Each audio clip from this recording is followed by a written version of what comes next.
Let's make a bar graph out of the data in this frequency table.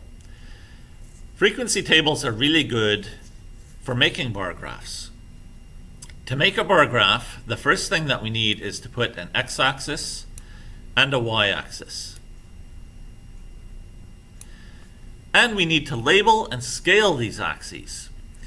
I look at the data in my table and I realize the highest frequency is 9. So if I scale my y-axis so that the numbers go up to 10, I know that all of my data will fit.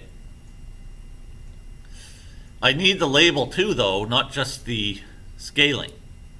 And I'm going to label it frequency.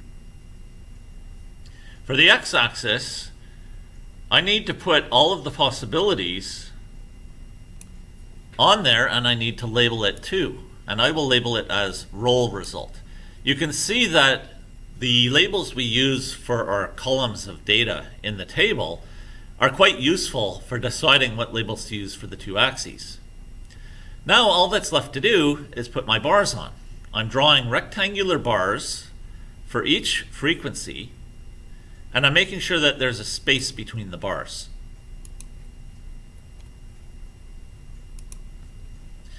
The first frequency for the roll result of 1 was 9, so the bar goes up to 9. Then we have 5, 5, 3, 3, and 5 for the rest of the bars. This data is easy to read.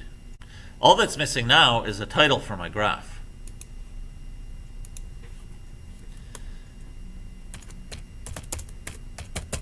I'm going to call it dice rolls. My bar graph is complete. This is how we make a bar graph from the data in a frequency table. That is today's Daily Dose of Math. Please like, subscribe, and share.